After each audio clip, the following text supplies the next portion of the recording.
আমার উম্মতেরা তখনই ধ্বংস হয়ে যাবে। ওদের ধ্বংস হবার সময়টা বড় নিকটবর্তী হয়ে যাবে যখন দেখবে আমি রাসূল বলছি আন্নাহু ইয়াতি জামানুন, এমন একটা জমান আসবে লা ইয়াবকা মিনাল ইসলাম ইল্লা ইসমুহু, ইসলামের শুধু নাম থাকবে আর কিছু থাকবে না, শুধু ইসলামের নাম থাকবে। জি, যদি ব্যক্তিগত হিসেবে ধরি, কি সুপার সুপার নাম, আব্দুল করিম, আব্দুর রহমান, আল্লাহ রাখা, যে গোলাম নবী, কি হাই হাই নাম, কিন্তু কাজ করছি আবু জেহেলের মতো, শুধু নাম রয়েছে আর কিচ্ছু নেই।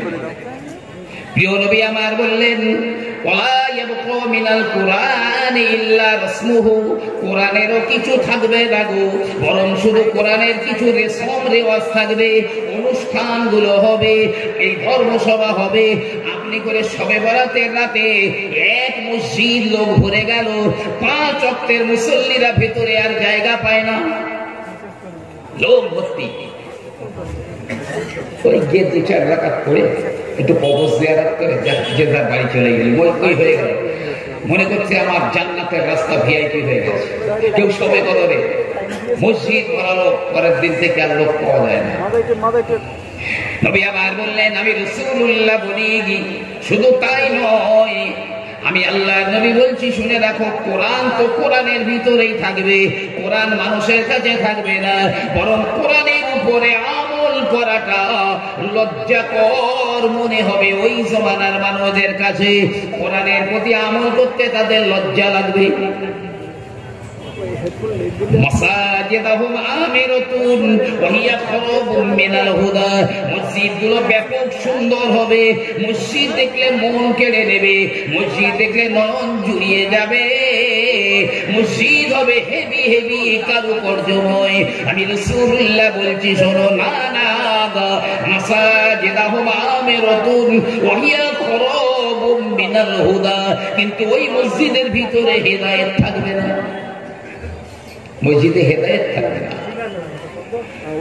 এক মসজিদ লোক যদি নামাজ পড়ে, কারো মন নামাজের মধ্যে থাকবে না, কারোর বাজারে, কারোর ক্ষেত খামারে, কারোর বাড়িতে, কারো অন্য কোথাও বিভিন্ন দিকে মন চলে যাবে, নামাজে হুজুরে কলবে একাগ্রতা থাকবে না। মসজিদে হেদায়েত তো থাকবে না, মসজিদের মুসল্লিও কমে যাবে, মসজিদগুলো হাহাকার করবে, মসজিদগুলো ফাঁকা হয়ে থাকবে।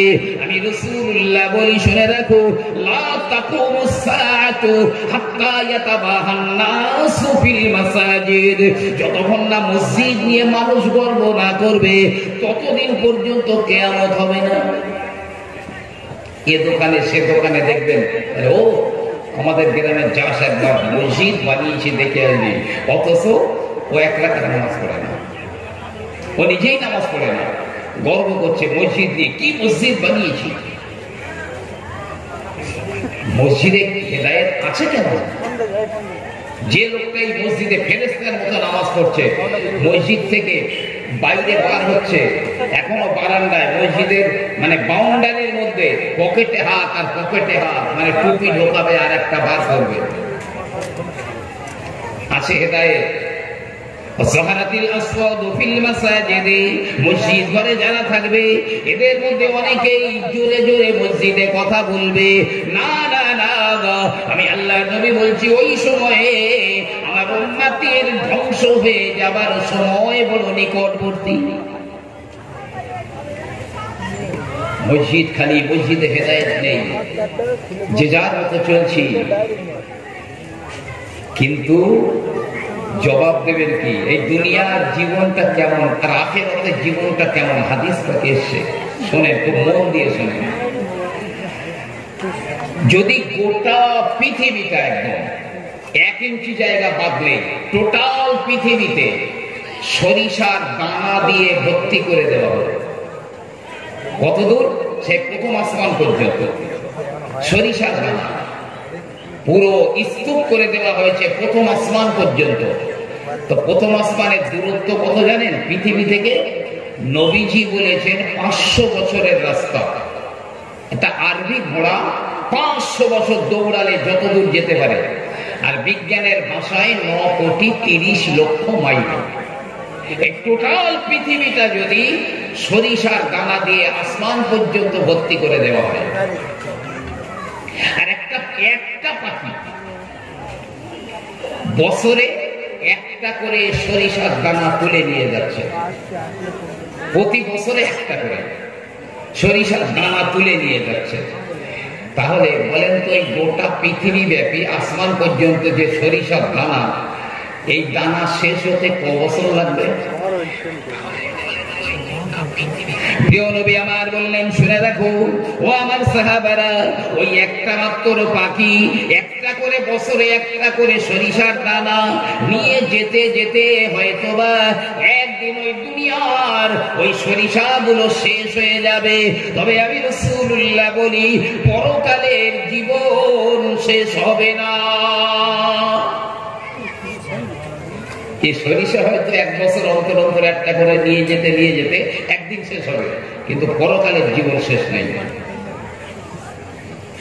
এই সামান্য জিন্দেগির জন্য কেয়ামতের দিনের আমাদের এই 100 বছরের জীবনটা কত জানেন? কেয়ামতের একটা দিন হবে 50,000 বছরের মতো লম্বা। সেই তুলনায় দুনিয়া যে লোকটা 100 বছর হায়াত পেয়েছে, কেতাবে এসে সেই লোকটা পরকালের দিনের তুলনায় মাত্র 1.5 থেকে 1 মিনিট অথবা 1.5 মিনিট দুনিয়ায় ছিল। 1 মিনিট অথবা 1.5 মিনিটের উপরে দুনিয়াতে ছিল। এই সামান্য জিন্দেগির জন্য বুদ্ধিমান মানুষরা কখনো তার ওই চিরস্থায়ী জিন্দেগিটা বরবাদ করে দিতে পারে না, আগে বরবাদ করতে পারে না। জি হ্যাঁ, কি কঠিন দিন আসবে সেদিন। আমি আপনাদের বলছি, অনুরোধ করে বলছি, অন্তত মসজিদ মুখ হয়ে যান, মসজিদের দিকে মুখটা ফিরিয়ে নেন। দুনিয়ার সুখ কতটা, আমি কোটি কোটি কোটি কোটি টাকার মালিক, আমি পৃথিবীর অর্ধেকটা কিনে নিয়েছি, কিংবা আমি গোটা পৃথিবীর বাদশা হয়ে গেছি, কে আমার পায়? তবে হাদিস পাকে এসছে, দুনিয়ার সুখ শান্তি আরাম আয়েশ এ সব কিছু কিরকম জানেন? মহাসমুদ্রের মাঝখানে একটা চড়ুই পাখি ঠোঁট বুড়িয়েছে, শুধু বুড়িয়ে উঠিয়ে নিয়েছে। এই চড়ুই পাখির ঠোঁটে কতটুকু পানি লেগে আছে? ওই অতটুকু সুখ শান্তি আল্লাহ তার মখলুকের মধ্যে ভাগ করে দিয়েছেন। মানুষ জাতি, জীব জাতি, জীব জন্তু যা আছে, জিন জাতি, এই সবার মধ্যে আল্লাহ অতটুকু সুখ শান্তি ভাগ করে দিয়েছেন। আর বাকি সমুদ্র পরিমাণ সুখ শান্তি আল্লাহ পরকালের জন্য রেখে দিয়েছেন। ভাই আমার, বাবাজিরা আমার, দুনিয়ার দুঃখ কত। আমার এমনি করে মাসে 15 দিন খাওয়া হয় না, আমার ঘর নেই, বাড়ি নেই, আমার ভালো জামা কাপড় নেই, আমার শীতের বস্ত্র নেই, গাছতলায় বাস করতে হয়, কত দুঃখ, কত যন্ত্রণা। কিন্তু না, বিশ্ব নবী আমার বললেন, মহাসাগরের মাঝখানে ওই চড়ুই পাখি যদি ঠোঁটটা বুলিয়ে দেয়, ওই পাখির ঠোঁটে যতটুকু পানি ওঠে, অতটুকু দুঃখ আমার আল্লাহ তার সৃষ্টি জগতের ভিতরে ভাগ করে দিয়েছেন। আর সমুদ্র পরিমাণ দুঃখ আমার আল্লাহ রাব্বুল আলামিন পরকালের জন্য তুলে রেখে দিয়েছেন। নিশ্চয়ই বুদ্ধিমান মানুষরা এর থেকে ফায়দা নিতে পারবেন যদি একবার আবু বকরের কান নিয়ে শোনেন আর আবু বকরের দিল দিয়ে বোঝেন, ইনশাআল্লাহ কাজে লাগবে। অনেক হয়েছে, খেলা বহু করেছি আমরা, আর নয়, ফিরে আসুন।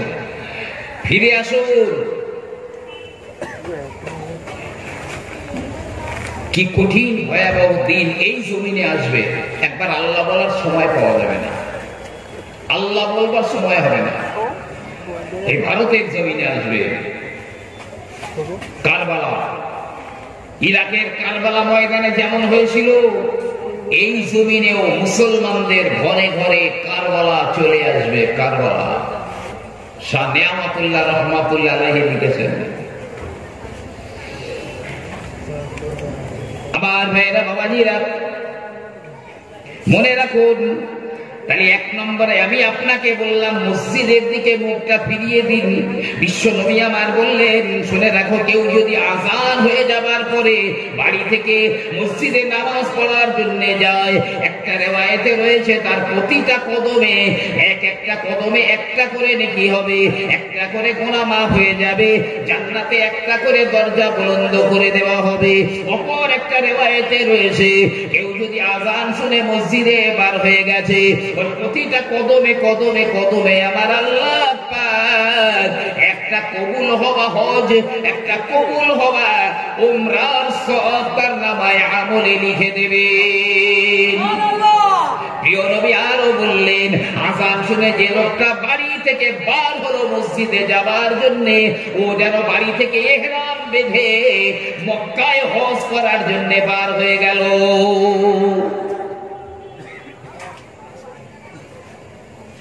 জি, কিয়ামতের ময়দানে আল্লাহ পুলসিরাত বানাবেন। পুলসিরাত 15,000 বছরের রাস্তা, নিচে জাহান্নাম, জাহান্নামের উপরেই পোলটা বানাবেন আল্লাহ। তবে কিরকম? চুলের চেয়ে সরু, তলোয়ারের চেয়ে ভার, আবার তার দুই দিকে লতানো কাঁটা গাছ লাগানো আছে। চুলের চেয়ে সরু, তলোয়ারের চেয়ে ধার, ঘুটঘুটে অন্ধকার, নিচে জাহান্নাম, এই পোলের দুই দিকে কাঁটা গাছ লতানো লাগানো আছে। 5,000 বছর সোজা উঠতে হবে, 5,000 বছর সমান যেতে হবে, 5,000 বছর নিচে নামতে হবে। কারণ মনে যদি যারা পরিমাণ সন্দেহ হয় যে এটা হতে পারে না, সে আমার রাসূলের উপরেই দোষারোপ করছে, আমার উপরে নয়। আমার আল্লাহ রাব্বুল আলামিন বলবেন, এ আমার বান্দারা, যাও ওই পোল পার হয়ে ওই পারে চলে যাও, পোল পার হয়ে ওই পারে জান্নাত রয়েছে, চলে যাও। কাফেরদের পোলের উপরে উঠতে হবে না, কাফের বেঈমানদের জন্য জাহান্নামে যাবার একটা বাইপাস রয়েছে, বাইপাস দিয়ে ডাইরেক্ট ওরা জাহান্নামে চলে যাবে। তবে যারা মনে করে আমরা মুসলমান, ওদেরকে পোলটা পার হতে হবে। ওই পোলে কার হিম্মত রয়েছে পার হবার? ওই যেই পা দেবে, দুই দিকের কাঁটা গাছ পায়ে জড়িয়ে নিচের দিকে টানবে, নিচে টানবে, পড়লেই জাহান্নাম, কেটে পড়লেই জাহান্নাম। আর জাহান্নামে পড়লে নিচে পর্যন্ত পৌঁছাতে সময় লাগবে 500 বছর। 500, জি হ্যাঁ, 500 বছর সময় লাগবে। ফেরেশতারা ওর নাসিয়া ধরে, নাসিয়াতিন কাযিবাতিন খাতিয়া, এই মিথ্যাবাদীদের নানা রাসূল আমার বললেন, আল্লাহ পাক আমাদের দুর্ভাগ্য করো না, আল্লাহ আমাদের লাঞ্ছিত করো না, আমাদেরকে যেন বঞ্চিত করো না। নবী আমার বললেন, সাহাবারা বললেন, হুজুর কারা বঞ্চিত, কারা লাঞ্ছিত, কারা হলো হতভাগা?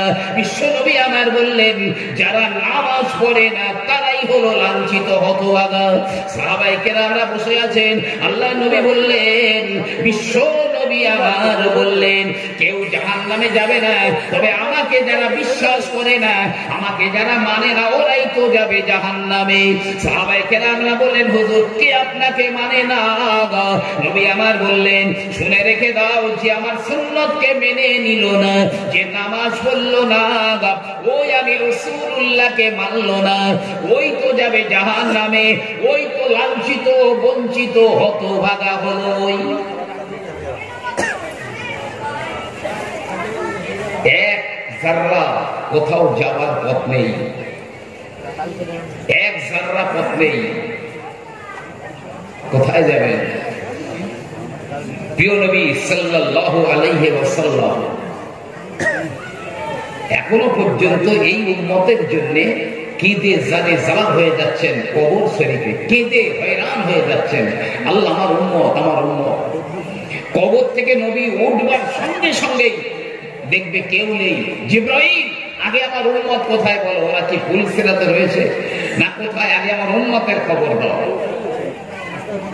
হাসর ময়দানে আদম থেকে ঈসা পর্যন্ত সব নবী কাঁদবেন, সব নবী। মুসা নবী কাঁদবেন, আদম নবী কাঁদবেন, আল্লাহ আমাকে বাঁচাও। আমি আর কারো জন্য বলি না আল্লাহ, শুধু আমি আদমকে বাঁচিয়ে দাও। মুসা নবী, নূহ নবী কাঁদবেন, আল্লাহ কারো জন্য বলি না, শুধু আমাকে বাঁচিয়ে দাও। ইব্রাহিম নবী বলবেন, আল্লাহ আমি কারো জন্য কাঁদি না গো, আল্লাহ পাক শুধু আমি ইব্রাহিমকে বাঁচিয়ে দাও।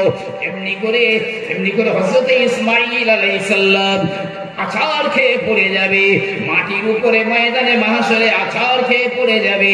আল্লাহ পাক আমার মা হাজেরার জন্য কাঁদি না, আমার পিতা ইব্রাহিমের জন্য কাঁদি না, আমি ইসমাঈলকে বাঁচিয়ে দাও। মুসা নবী কাঁদবেন, আল্লাহ আমি কারোর জন্য না, আমার মা বাপ আমার বিবি বাচ্চার জন্য না, শুধু আমি আমাকে বাঁচিয়ে দাও। ঈসা নবী আছাড় খেয়ে পড়ে যাবে, অসহায়ের মতো কেঁদে জারে জার হয়ে বলবে, আল্লাহ আমার মা মরিয়মের জন্য আমি বলছি না, আমি শুধু আমার চিন্তা, আমাকে বাঁচাও, আমাকে বাঁচাও।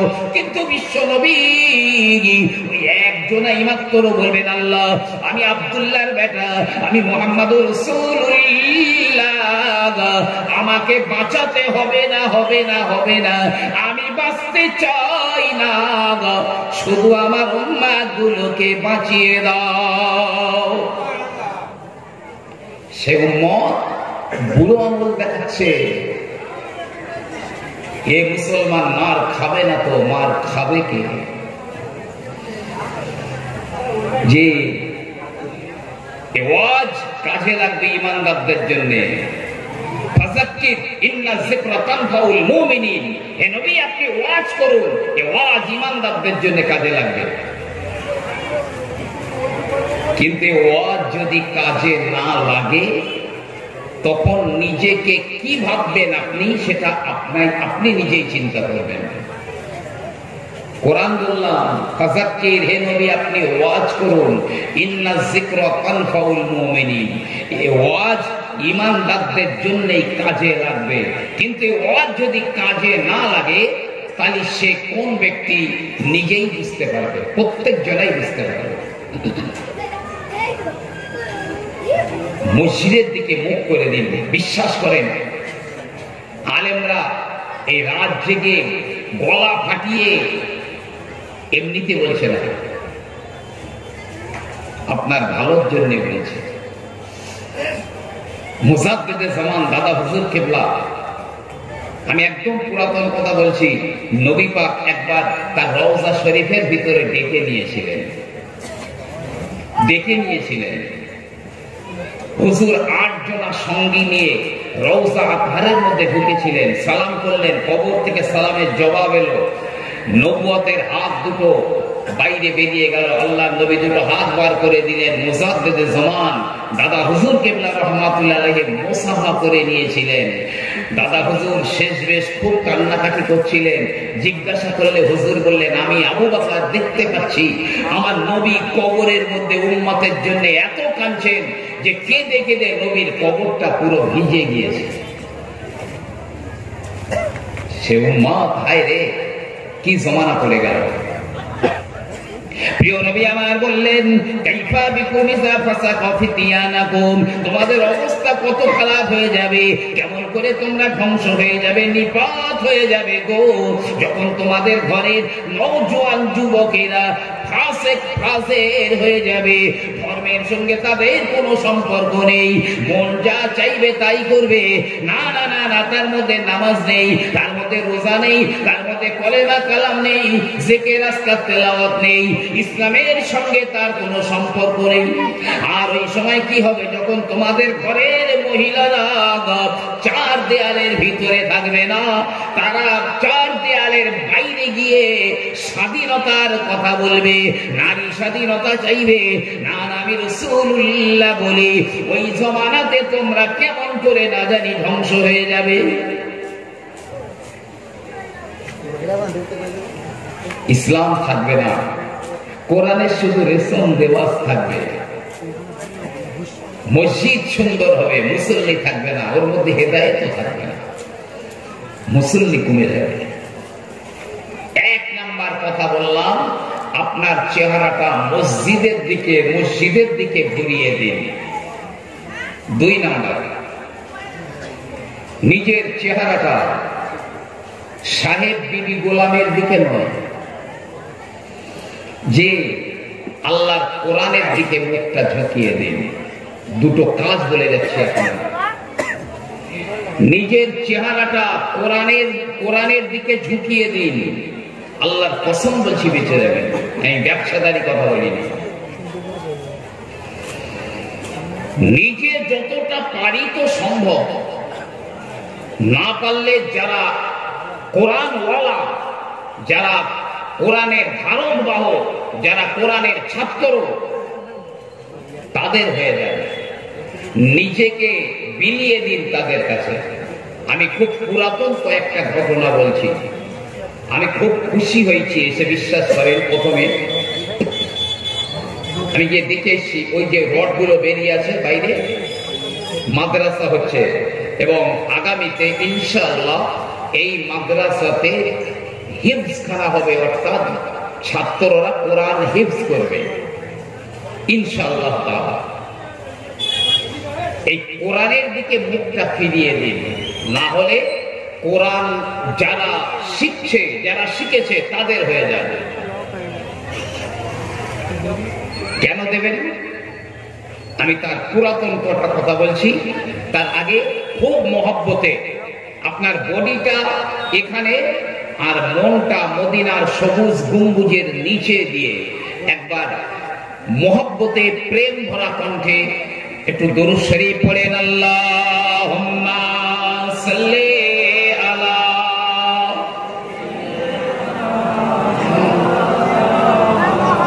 ওয়া আলা আলি সাইয়্যিদিনা।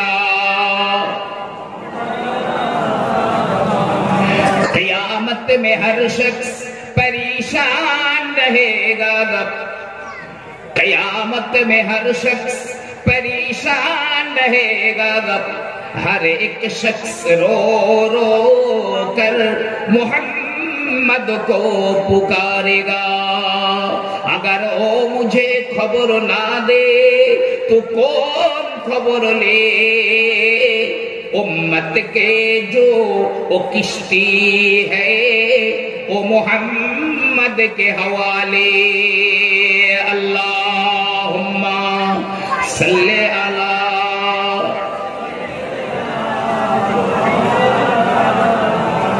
वाला आले सय्यिदिना। বাবাজিরা আমার, একটা কোরআনের হাফেজের কত মূল্য জানেন? যারা কোরআনের হাফেজ হয়ে গেছে ওদের তো কপাল ফুলে গেল, ওদের মা বাপেরও কপাল ফুলে গেল। বিশ্বনবী আমার বললেন, ইন্না ফিল জান্নাতি নাহারুন ইসমুহু রায়্যান ফীহি মাদিনাতুম মিন মারজান। জান্নাতের ভিতরে একটা নদী রয়েছে, ওই নদীটার নাম হলো রায়্যান। ফীহি মাদিনাতুম মিন মারজান। ওই জান্নাতের মধ্যে একটা বড় শহর রয়েছে, ওই শহরটা মারজান পাথর দিয়ে বানানো, খুব দামি পাথর। সূরা রহমানের মধ্যে এই পাথরটার নাম আছে ইয়াখরুজু মিনহুমাল লুলু ওয়াল মারজান। এই মারজান পাথর দিয়ে একটা শহর তৈরি করা হবে। একদম সহিহ হাদিস বলছি। নবী আমার বললেন, ওই শহরে 70,000 গেট রয়েছে, 70,000 গেট রয়েছে। কাদের জন্য বানিয়েছেন? হামিলিল কোরআন, কোরআনের হাফেজদের জন্য আমার আল্লাহ পাক বানিয়েছেন ওই শহর, ওই নদী, ওই শহরটা কোরআনের হাফেজদের জন্য আমার আল্লাহ বানিয়েছেন। কিয়ামতের ময়দানে আমার আল্লাহ হাফেজদের ডাকবেন, কিয়ামতের ময়দানে আমার আল্লাহ আলেমদের ডাকবেন। ও হাফেজ সাহেবের, আমি তোমার সিনায় আমার কোরআনটা রেখে দিয়েছিলাম, এই জন্যে আমি আল্লাহ তোমাকে মাফ করে দেব। ও আলেম, তোমার ভিতরে আমি ইলম রেখে দিয়েছিলাম, আমি আল্লাহ তোমাকে মাফ করে দেব বলে যাও যাও যাও, আমি আল্লাহ তোমাদের হিসাব নেব না, তোমরা বিনা হিসাবে জান্নাতে চলে যাও। হাফেজ সাহেবরা, আলেম সাহেবরা যাচ্ছে জান্নাতে মহা আনন্দে। আল্লাহ ডাকবেন, এই এই হাফেজ সাহেবরা শোনো, এই আলেমরা শোনো, তোমরা এমনি এমনি আলেম হাফেজ হয়ে গিয়েছিলে এমনিতেই? না না আল্লাহ, তা নয়। তাহলে কেউ জমি দিয়েছে, কেউ মাদ্রাসা বানিয়ে দিয়েছে, কেউ মাদ্রাসায় টাকা দিয়েছে, ইট বালি রড সিমেন্ট দিয়েছে, কেউ আমাদের দুটো খেতে দিয়েছে, কেউ একটা কথা দিয়ে সহযোগিতা করেছে যে আমাদের ওস্তাদ পড়িয়েছে তবে আমরা হাফেজ হয়েছি, আলেম হয়েছি। আল্লাহ রাব্বুল আলামিন বলবেন, এই কোরআনের হাফেজেরা, এই আলেমেরা, তোমাদের কোরআন হিফজ করার জন্য, তোমাদের ইলম শিক্ষা করার জন্য যাদের সামান্যতম অবদান রয়েছে, আমি আল্লাহ পাক আমার কোরআনের খাতিরে আমি তাদেরও হিসাব নেব না। যাদের অবদান পেয়ে তুমি হাফেজ হয়েছিলে, তুমি আলেম হয়েছিলে, আমি আল্লাহ পাক তাদেরকেও মাফ করে দিলাম। হাফেজ সাহেবকে ওই শহরে নিয়ে যাওয়া হচ্ছে, প্রথম গেটে নিয়ে যাওয়া হলো। এই গেট খোলো, গেট খোলো, গেট খুলে দেওয়া হবে। হাফেজ সাহেব ঢুকে যাবে, গেটের মধ্যে ঢুকে দেখবে 70,000 ফেরেশতা দাঁড়িয়ে রয়েছে লাইন ব্যবস্থায় সারিবদ্ধ হয়ে। এই ফেরেশতারা বলবে, হে কোরআনের হাফেজ, আল্লাহ আমাদেরকে 70,000 ফেরেশতাকে আপনার নজরানা দিয়েছেন, আপনার খাদেম বানিয়েছেন, আপনি আমাদের কবুল করুন। হাফেজ বলবে, হ্যাঁ হ্যাঁ যাও, তোমরা এখানে থাকো, আমি তোমাদের কবুল করলাম। ওই হাফেজ সাহেবকে 2 নম্বর গেটে নিয়ে যাওয়া হবে, গেট খুলে দেওয়া হবে। ফেরেশতা ডবল হয়ে গেছে, প্রথম গেটে ছিল 70,000, 2 নম্বর গেট খুলে দেখবে 1,40,000 ফেরেশতা দাঁড়িয়ে রয়েছে। 1,40,000। এই কোরআনের হাফেজ, আল্লাহ আমাদের এই 1,40,000 ফেরেশতাকে আপনার হাদিয়া দিয়েছেন, কবুল করুন। ঠিক আছে, এখানে থাকবে। 3 নম্বর গেটে নিয়ে যাওয়া হবে, 2,80,000 ফেরেশতা দাঁড়িয়ে রয়েছে। একটা গেটে যত ফেরেশতা রয়েছে তার পরের গেটে ওই ফেরেশতার সংখ্যা ডবল হয়ে যাবে। এইভাবে একজন কোরআনের হাফিজকে 70,000 গেট যদি পার করে নিয়ে যাওয়া হয়, বলুন না কত কোটি ফেরেশতা একজন কোরআনের হাফিজের জন্য আল্লাহ পাক তাকে নজরানা দিয়েছেন, গোলাম বানিয়ে দিয়েছেন। হাফেজ সাহেবদের বিশাল অফার, মনে রাখেন, সারা জীবন মনে রাখেন। কেন আপনি এই তালিবুল ইলমদের হয়ে যাবেন, আলেম হাফেজদের আপনি হয়ে যাবেন? নাম শুনেছেন সুলতান মাহমুদ গজনবীর নাম শুনেছেন? এই সুলতান মাহমুদ গজনবী তো বাদশা ছিলেন। তো তার মনে সব সময় অন্তরে 3টে কথা খোঁচা মারতো অল টাইম। 1 নম্বর, আমার বাপ সুবক্তবিন ঠিক তো, আমার বাপ তো মিলিটারি ছিল, মাসের পর মাস বাইরে থাকতে হতো, আমার মা খেয়ানাত করিনি তো, সত্যি আমার বাপ সুবক্তবিন তো। মা তো বলেছে ওই তোর বাপ, আমি মেনে নিয়েছি, কিন্তু বাস্তবেও আমার বাপ তো। 2 নম্বর, আমি এত আমল করছি কিন্তু নবীর জিয়ারত কেন পাচ্ছি না? 3 নম্বর, পৃথিবীতে তো বহু দল রয়েছে, কিন্তু আল্লাহর কাছে কোন দলটা সবচাইতে প্রিয়? এই 3টে কথা একেবারে অন্তর পুরে খেতে পারে। একদিন মাগরিবের নামাজের পরে সুলতান মাহমুদ গজনবী রাস্তার উপর দিয়ে হেঁটে হেঁটে যায়, দেখে একটা রাস্তার ধারে ঘর রয়েছে, ওই ঘর থেকে জানালা দিয়ে একটা আলো পড়ছে রাস্তায়। ওই রাস্তায় বসে বসে ওই আলোতে একটা ছেলে কোরআন তেলাওয়াত করছে। সুলতান মাহমুদ গজনবী বললেন, এ বেটা, ওই তো মসজিদ রয়েছে, মসজিদে কোরআন তেলাওয়াত না করে কেন রাস্তার উপরে তেলাওয়াত করো? ছেলেটা বলে, চাচাজি, মসজিদে তো আলোর ব্যবস্থা নাই, মসজিদ অন্ধকার, কিন্তু এই বাড়ির আলোটা রাস্তার উপরে পড়ছে, ওই আলোয় আমি কোরআন তেলাওয়াত করছি। সুলতান মাহমুদ গজনবী বললেন, ও বাবা ছেলে, আজকের তো যা হবার হয়ে গেছে, আগামীকাল তোমার কোরআন তেলাওয়াত করবার জন্য আমি ওই মসজিদের ভিতরে আলোর ব্যবস্থা করে দেব। পরের দিন সুলতান মাহমুদ গজনবী মসজিদে আলোর ব্যবস্থা করে দিয়েছেন।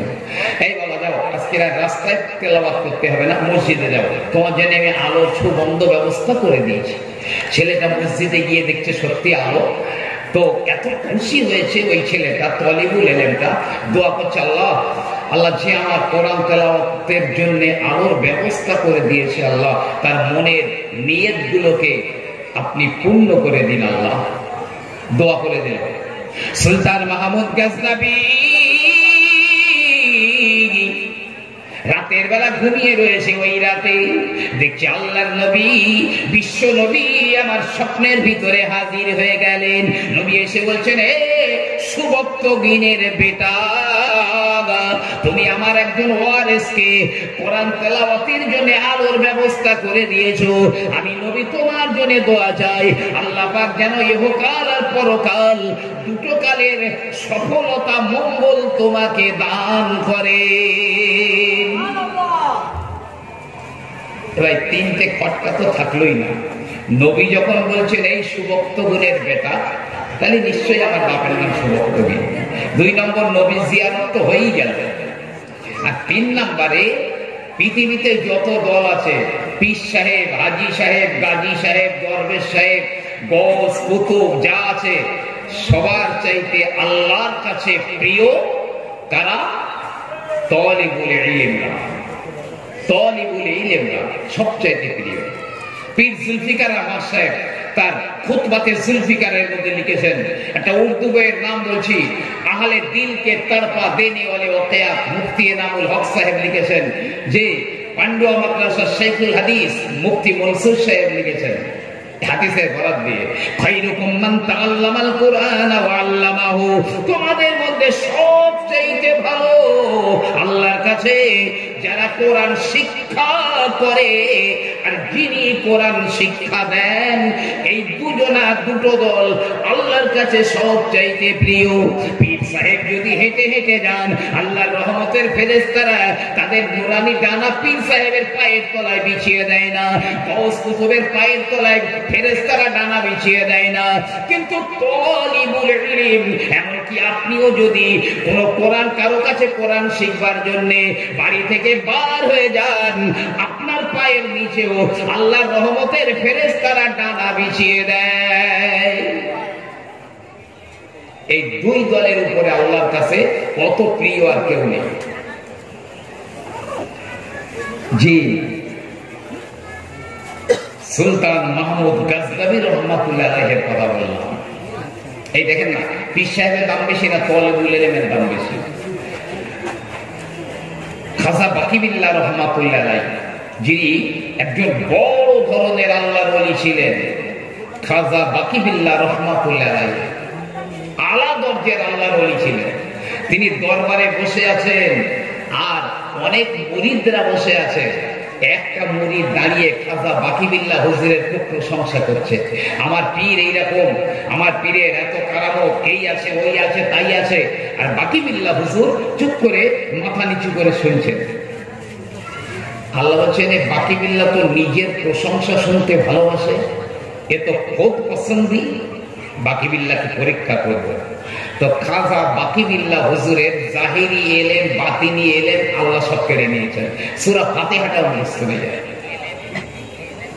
খাজা বাকি বিল্লাহ রহমাতুল্লাহ আলাইহি কেঁদে সারিসাল হয়ে যান, আল্লাহ পাক কি অপরাধ আমি করলাম, কি গোস্তাকি আমি করলাম, আমার এই হাল কেন হয়ে গেল? আল্লাহ বাকি বিল্লাহর অন্তরে ইলহাম করে দিলেন, বাকি বিল্লাহ রে, তুমি তো নিজের পছন্দ, নিজের প্রশংসা শুনতে ভালোবাসো, তোমার নিজের সামনে অত প্রশংসা করলো, তুমি কেন প্রতিবাদ করলে না, চুপ করেছিলে? ও বাকি বিল্লাহ, তুমি যদি তোমার নিজের অবস্থায় ফিরে যেতে চাও, ওই দেখো ওই দূরে মাদ্রাসা রয়েছে, ওই মাদ্রাসায় তলিবুল ইলমরা রয়েছে, ওরা কোরআন হিফজ করে, চলে যে ওখানে ইলম শিক্ষা করে, ওই মাদ্রাসার ছাত্ররা তালিবুল ইলমরা যদি তোমার জন্য দোয়া করে দেয়, আমি আল্লাহ তোমার পূর্বের হালতে ফিরিয়ে দেব, শুধু ওই তালিবুল ইলমদের দোয়ার বরকতে।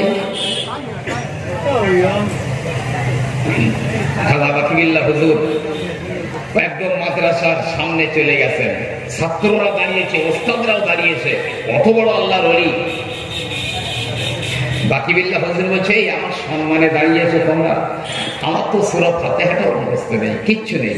এই মাদ্রাসার ছেলেরা, আমি এসেছি তোমাদের কাছে একটু দোয়া চাইতে, আমি দোয়ার ভিক্ষা করছি, আমি বাকিবিল্লাহ আমার জন্য তোমরা একটু দোয়া করে দাও। ছাত্ররা মিলে সব হাত তুলেছে, দোয়া চাইছে। ওই তালিবুল ইলমদের দোয়ার বরকতে আমার আল্লাহ রাব্বুল আলামিন বাকিবিল্লাহ হুজুরের আবার জাহিরি আর বাতিনি ইলমগুলো সব ফিরিয়ে দিলেন। জোরে বলুন সুবহান। মুফতি মনসুর সাহেব তার কিতাবে লেখেন, ফাসাইলে ইলম উলামা, এই উর্দু কিতাবের মধ্যে লিখছেন, শুনে রাখো, কোন তালিবুল ইলম যদি কোন গ্রামের ভিতরে মহল্লায় ঢুকে যায়, তাহলে ওই তালিবুল ইলমের পায়ের ছোঁয়া ওই গ্রামের মাটিতে লাগার জন্য ওই গ্রামে যে সমস্ত কবরগুলো আযাব হচ্ছে, আর আল্লাহ রাব্বুল আলামিন ওই কবরগুলোর আযাবটা আগামী 40 দিনের জন্য বন্ধ করে দেন। আগামী 40 দিন কোনো কবরে আযাব হবে না। কেন? একটা তালিবুল ইলমের পায়ের ছোঁয়া লেগেছে ওই গ্রামের মাটিতে। যাদের মহল্লায় এইরকম মাদ্রাসা আছে, তাদের কপাল যে কত ভালো। জি, তাওয়াক্কুল শাহ রহমাতুল্লাহ আলাইহি, তাওয়াক্কুল শাহ, তিনি খুব দাতা লোক ছিলেন। উনি একটা লঙ্গরখানা খুলেছিলেন, রাত দিন রান্না হতো, আর গরিব মিসকিন এতিম অসহায় বিধবা এরা ওখান থেকে ফ্রিতে খেয়ে যেত, টাকা পয়সা দিতে হতো না, ফ্রি খেয়ে চলে যেত, রাত দিন চলতো খাওয়া একভাবে, মাস বছরের পর বছর যাচ্ছে। একদিন রাতের বেলা হযরতে তাওয়াক্কুল শাহ ঘুমিয়ে রয়েছেন, আল্লাহর নবী স্বপ্নের ভিতরে হাজির হয়ে গেলেন। বিশ্বনবী আমার বললেন, ও বাবা তাওয়াক্কুল শাহ, তুমি তো প্রতিদিন আমার আল্লাহকে দাওয়াত দাও, তুমি তো প্রতিদিন আমার আল্লাহকে দাওয়াত দাও, আমি রাসূলুল্লাহকে তো কই দাওয়াত দাও না। ব্যাপারটা বুঝতে পারলাম না হুজুর, যে তুমি যে এতিম এসির গরিবদের খেতে দাও, ওটা আমার আল্লাহকে দাওয়াত দেওয়া হবে। তুমি যদি মাদ্রাসার ছাত্রদের খেতে দিতে, আলেম হাফেজ যারা ওদেরকে খেতে দিতে, আমি রাসূলুল্লাহ আমাকেই দাওয়াত করে খেতে দেওয়া হতো। জোরে বলুন সুবহান। মনে করছি আমি তাহাজ্জুদ, ইশরাক, আওয়াবিন, সালাতুত তাসবিহ করেছি, হজ, ইবাদত, জিকির, আজকার অনেক করেছি, জান্নাতে যাব, অতটা সহজ মনে করেন না। একজন হাজী সাহেব তার বাড়িতে মাদ্রাসার 4টে ছেলে লজিং থাকতো, মানে খাওয়া দাওয়া করতো আর মাদ্রাসায় পড়তো। 4টে ছেলে, পয়সা করে দিতে হতো না। এখন একদিন বিকেল বেলা হাজী সাহেব দেখছে মাদ্রাসার মাঠে তার বাড়িতে যে 4টে ছেলে খাওয়া দাওয়া করে, ওই 4টে ছেলে দৌড়দৌড়ি খেলা করতেছে। হাজী সাহেব তো খেপে গেছে, মশলা মেনটেন করে, খেলা হারাম, খেলাধুলো করা হারাম, বাস্তবই হারাম। শুধু 3টে খেলা জায়েজ আছে, তাও রোজ না, সপ্তাহে 1 দিন। 1 নম্বর, তীর চালানো শিক্ষা করা, তীর ধনুক চালানো শিক্ষা করা, তাও ইসলামিক জেহাদের নিয়েতে, প্রত্যেক দিন নয়, এই 1 দিন অন্তর অন্তর। 2 নম্বর, ঘোড় দৌড় শিক্ষা করা, এটাও ইসলামিক জেহাদের উদ্দেশ্যে, তাও প্রত্যেক দিন নয়। আর 3 নম্বর, নিজের স্ত্রীর সঙ্গে হাস্য কৌতুক করা। এই 3টে খেলা ব্যতীত দুনিয়াতে যত খেলা আছে সব খেলা হারাম হারাম হারাম হারাম। আমি অনেক দিন আগে, অন্তত মিনিমাম আজ থেকে 30 বছর আগে, বইটার নামও আমার মনে নেই, তবে পড়েছি আমার মনে আছে। বইটার লেখক মাওলানা আশরাফ আলী থানভী সাহেব রহমাতুল্লাহ। তিনি লিখছেন যে খেলাগুলো গুটি দিয়ে খেলতে হয়, গুটি, 16 গুটি বলেন, পাট বলেন, দাবা বলেন, ক্যারাম বোর্ড বলেন, এই গুটি দিয়ে খেলতে হয়। এই খেলাগুলো কেউ ধরেন একটা কেউ খেলছে, মসজিদে আজান দিয়েছে, বলে আমি একটু নামাজ পড়ে আছি, তোরা খেল থাকে। উনি লিখছেন ও যেন রক্ত আর পুষ দিয়ে অজু করে নামাজ পড়তে গেল। আর চৌসার বলে একটা খেলা আছে, চৌসার মানে দাবা খেলার মতোই। নবী বলছে ওই খেলা খেলতে খেলতে কেউ ধরুন নামাজ পড়তে গেল, ও শুকরের রক্ত দিয়ে অজু করে নামাজ পড়ল। হাজী সাহেব দেখছে এই হারাম কাজ, এরা মাদ্রাসায় পড়ে আর এই খেলাধুলো করছে। হাজী সাহেব খেপে গেছে, এই আজ থেকে আমার বাড়ি কেউ খেতে যাবি না, তোরা এত বড় বেয়াদব, মাদ্রাসায় পরিসরে খেলা করছিস, তোরা যা, আমার বাড়ি আর কেউ ঢুকবি না। এখন এই 4টে ছেলে দেখলো লজিং তো কেটে গিয়েছে, এখন কি করবো, বাড়ি চলে গেল, সব বাড়ি গেছে। এরা তো বাড়ি গেল। ওই রাতে হাজী সাহেব ঘুমিয়ে রয়েছে, ঘুমিয়ে ঘুমিয়ে স্বপ্ন দেখে কিয়ামত হয়ে গিয়েছে, আল্লাহ রাব্বুল আলামিন পুলসিরাত বানিয়েছেন। সবাইকে বলে ও আমার বান্দা বান্দীরা, ওই পুলসিরাত পার হয়ে জান্নাতে চলে যা। হাজী সাহেব বলছে, আমি হাজী সাহেব উঠেছে পুলের উপরে, 1-2 পা সবে মাত্র গিয়েছে, এবারে হাজী সাহেবের টলুনি এসে গিয়েছে, পড়ে গেল জাহান্নামে, কেটে পড়ে গেল, আর উপায় নাই। ওই মুহূর্তে হাজী সাহেব দেখছে আমার বাড়ি যে 4টে ছেলে লজিং এ খাওয়া দাওয়া করতো, ওই 4টে ছেলে ওই তো দৌড়দৌড়ি করতে করতে পুলসিরাতটা পার হয়ে যাচ্ছে। দুনিয়া যেরকম খেলা করছিল, ওইরকম খেলা করতে করতে পার হয়ে যাচ্ছে। এখন হাজী সাহেব তো অবস্থা খারাপ, এই কেটে পড়লো জাহান্নামে। ওই 4টে ছেলে দূর থেকে একবার পিছনে ফিরেছে, পিছনে ফিরে হাজী সাহেবকে দেখতে পেয়েছে, দেখতে বলেছে ওই তো সে আমাদের হাজী সাহেব চাষাদার, ওই দেখ দেখ পড়ে গেল জাহান্নামে, দৌড়ো। আরে আমাদের একদিনে হলেও তো খেতে দিয়েছে। পড়ে গেল। ওই 4টে ছেলে দৌড়ে দৌড়ে পিছনে চলে এসে হাজী সাহেবের হাত ধরে টানতে টানতে টানতে টানতে পুলসিরাত পার করে ওই পারে নিয়ে গেল। সুবহানাল্লাহ। আর হাজী সাহেবের ঘুমটাও ভেঙে গেল, ঘুমটাও ভেঙে গেল। এই যা বলছি সব পাবেন আহলে দিলকে তড়পা দেনে ওয়ালে ওয়াকিয়া আর খুতবাতে জুলফিকারি, দুটো কিতাবের মধ্যে পাবেন।